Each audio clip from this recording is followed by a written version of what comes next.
Hi, I'm Raya. And I'm Brandon. And you're watching More Love with R&B.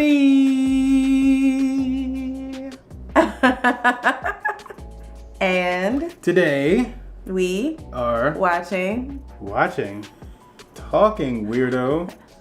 We're talking to the people. Yeah. Come on. Sorry. Just go. Again? Today we're talking. Oh. Today we are talking about back to school stuff. 5 tips for your back to school life. Yeah. Yes. And this is for married couples. Yes. Yes. Because that's what our channel's all about. Pretty much. So, yeah, it's back to school season. Yes. And so here's what we figured. We figured that everybody is getting ready for a school year of sorts that we have literally never seen and never imagined would be like this. Yeah. And so with the new school year could come a lot of stress, could come a lot of worry, could come a lot of anxiety, and many things to draw out patience, to draw out chill in you and your spouse. Yeah. And we just realized that there's a lot of things going on that, you know, could really cause people to, specifically married couples, to not stay connected. Yeah. And so we want to give you 5 tips to consider as you go into this new school year. If it's you or if it's your kids, here's some things that we just want to share with you guys to consider for this new school year as you prepare. Yes. School year 2020 COVID edition. All right. So tip number 1 is to prepare in advance. And so what that means is, you know that you have to cook breakfast, lunch, and dinner. You know that you need to wear clothes, even if you're only wearing the top half and then the bottom half is pajamas. Exactly. Like whatever. Prepare your stuff in advance. So like maybe cook a meal that will last 2 or 3 days. Make like 5 sandwiches and little, Go-Gurt cups and all that kind of stuff. And just prepare them in advance. When you prepare in advance, it's just a lot of stuff that you don't have to now do every single day. Real talk. And it just takes the stress out, because what is the question that we ask each other every single day?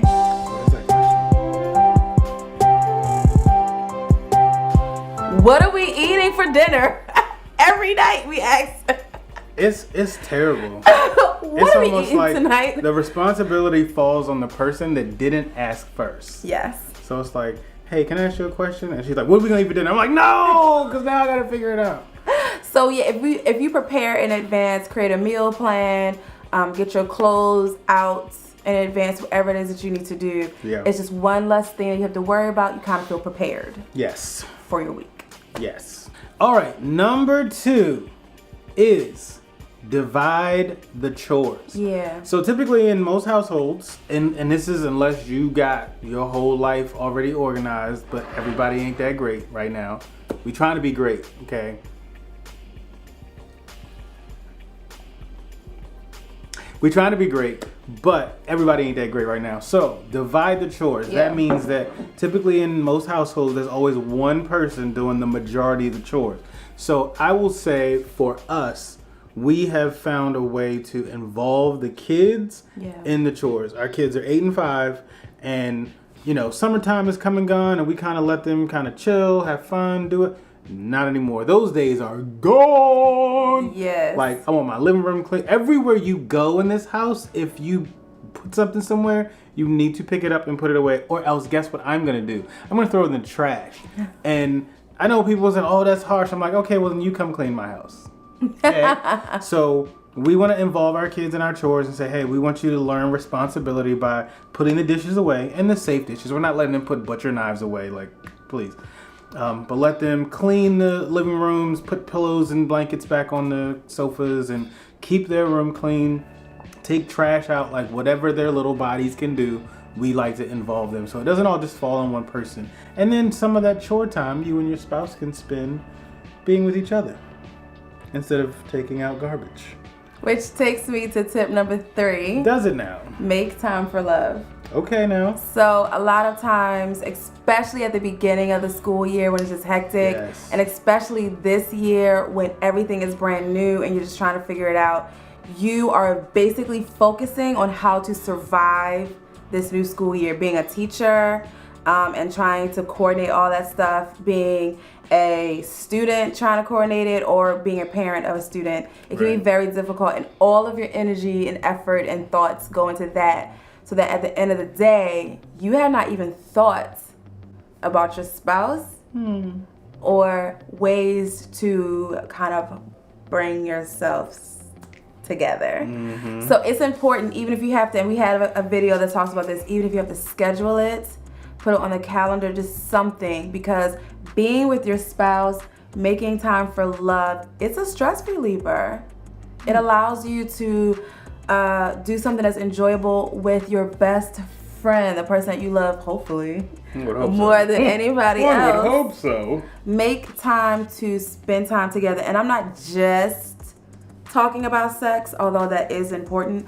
I'm talking about making time for love. Spend time with one another, check in, talk, do the fun stuff that you guys like to do together to make you feel loved and relaxed. So this brings us to number 4, which is lower your expectations. What? Oh no, Rod. It sounds like bad advice, doesn't it? Yeah. It's a terrible accent. So, yeah, it does sound like terrible advice. However, it's actually really good advice. So, see what I did with the psychology there? It's actually great advice. But what we mean by lower your expectations is a lot of times we put a lot of weight on ourselves for everything to be perfect. And if you have been alive long enough, you already know. You can have your expectations through the roof as much as you want, but things will just not turn out that way. And the problem with that is that was how it's going to be anyway, but how you responded to it will determine whether you are stressed and high on anxiety, or you're just like, hey, it is what it is. Yeah. Did we survive the day? Yeah. Did the kids learn? Did I learn? Did I teach? Did I cook, clean? Did I do just enough to get through the day? Then let that be okay with you. Don't put a lot of stress and stuff on yourself, because it's just one day, and then next thing you know, that stuff compiles, and now you got a mental breakdown and things are crazy. Like, you don't want none of that, especially not during the school year. So. Absolutely. And the last tip that we have for you with surviving the school year 2020-2021 COVID edition, make some time for yourself. Yes. A lot of times you are giving. And I honestly feel like from September to December, it just goes by in a blur. It starts with, quickly getting involved with school. Then it's Halloween. Then it's Thanksgiving. Then it's Christmas. Then it's New Year's. Then it's, Valentine's Day. And it's like all of this stuff combined of you giving of yourself, that you can kind of be really worn out. And we also have another video about this. Having me time is good. It really is. Scheduling it, whether it's once a day for like an hour, or whether it's like Wednesdays are going to be my day when we come home from work. Wednesdays are my day, you're going to be with the kids, and then Fridays are your day where you can be alone and I'll take care of the kids. Something. Make time to just do something that you enjoy with no stress involved. Because when you take care of yourself, like self-care, you have something that you can now pour out to your family and to your loved ones. So it's really important to self-care, especially during this crazy time of coronavirus and just this new school year. Make time for yourself so that you can survive.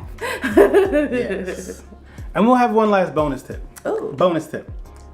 All these things that we just shared with you, if you are not watching this with your spouse, communicate. Look. Communicate all these things. Look. If you are lowering your expectations, don't just lower them and then your spouse is like, what is going on with you?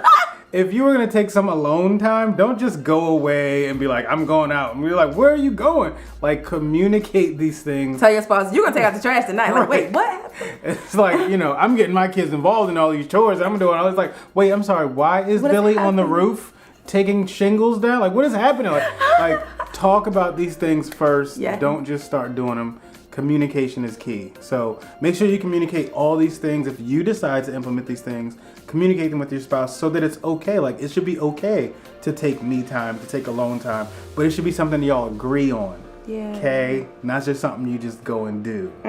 So I want to make sure that's clear.